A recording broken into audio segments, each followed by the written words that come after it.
Hey everybody, welcome to another One Punch Man Road to Hero video. I am Doja's son, and I know it's been a couple of days since this event came out, and I'm sorry I didn't get to talk about it sooner, but essentially if you spend enough money, you can get BOROS. I don't know if we can get enough tickets to unlock BOROS without spending money, because you can actually get more of these tickets.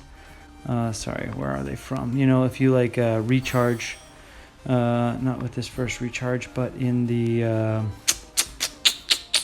where is it? Is it the recharge button here? So you have the regular gift packs. They're going to give you these consumable items. There's not going to give you too many. 60 for $1, 120 for $5, right?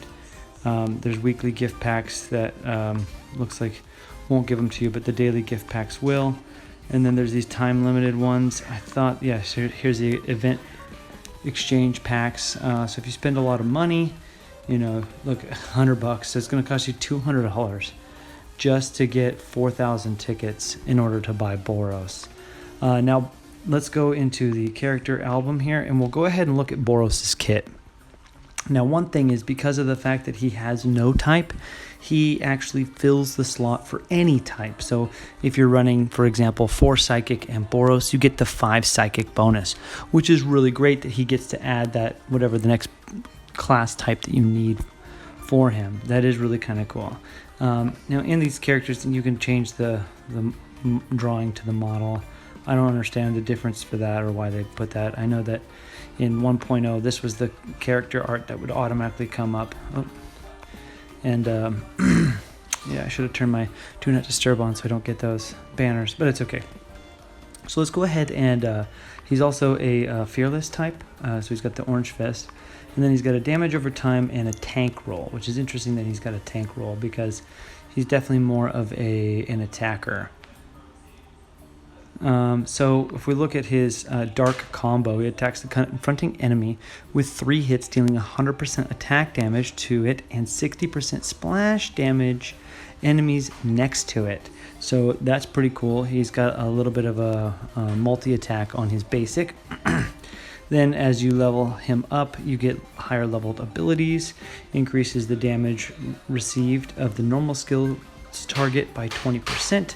And then it goes into 120%, and then the damage received bonus increases to 30%.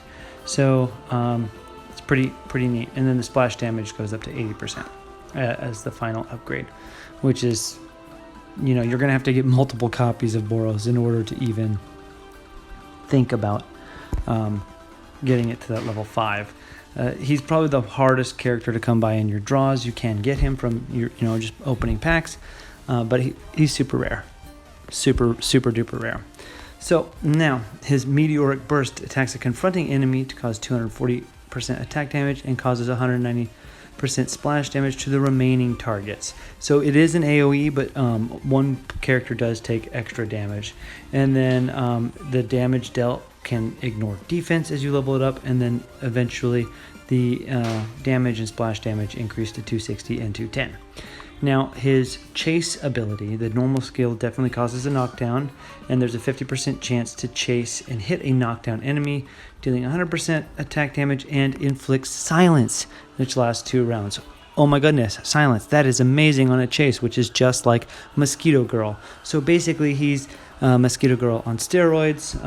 Yeah, literally. Now, sealed armor before normal skill removes all debuffs apart from exile effect, which is generated by both Fubuki or Hellish Blizzard, aka Hellish Blizzard, and from Ground Dragon, both psychic characters. And those skills can actually turn the tide of battle.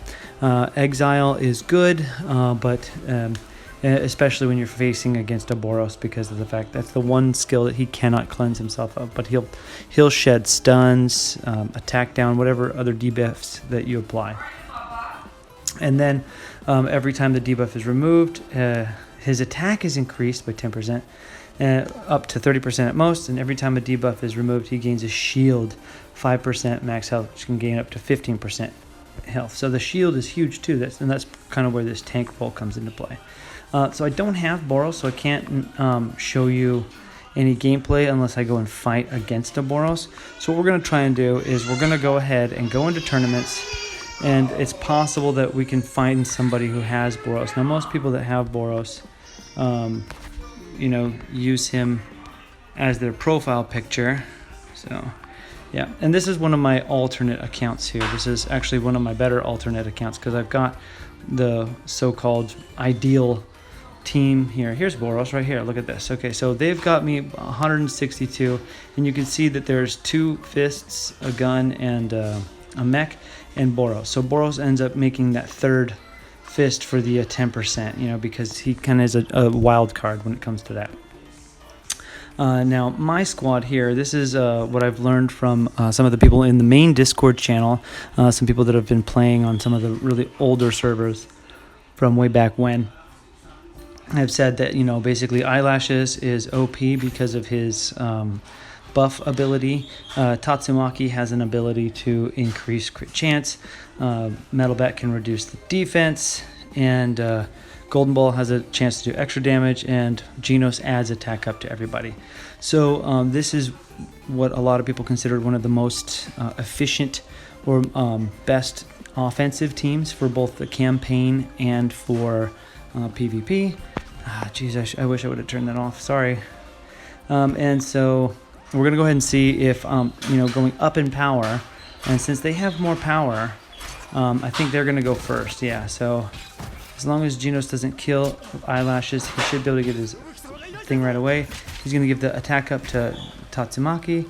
Unfortunately, Genos' attack up didn't get past the Tatsumaki, so she doesn't have the double attack bonus. But she's going to be able to use her ability here, Controlled Boulder, which is really huge damage. And look, we deleted Boros before he even got a turn. So, and that's why Tatsumaki is the best character in the game. I know this video is about Boros, but it's about Tatsumaki as well, because if you don't have Tatsumaki, I feel for you. I don't have her on my main account, and that's really a pita. So anyways, we were able to defeat Boros. So just because you have Boros, or if you spend $200 on Boros, right, it doesn't matter because you don't need Boros to win. Now this team is, you know, another one that's I'm punching up on. They've got some of the key characters for the combination, but not everything. Now, if I had Boros, I'd probably use Boros instead of probably Golden Ball, I guess, or maybe just get rid of Tatsumaki. I don't know. It just depends. Because he is really, really good. But because he's rare, it's also hard to get him all the way up.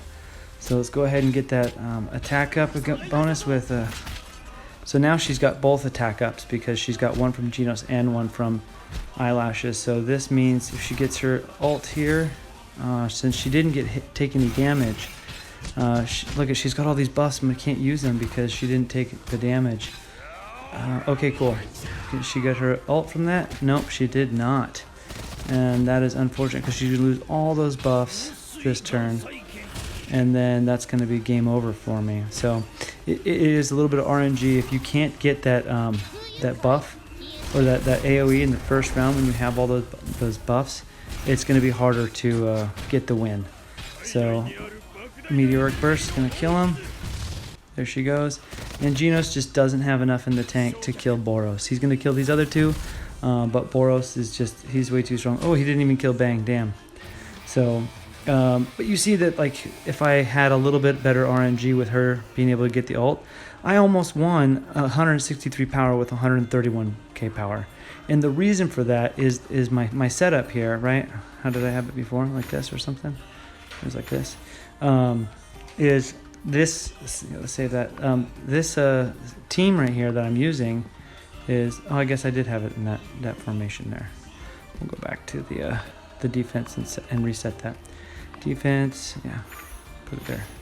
Put her there, you know.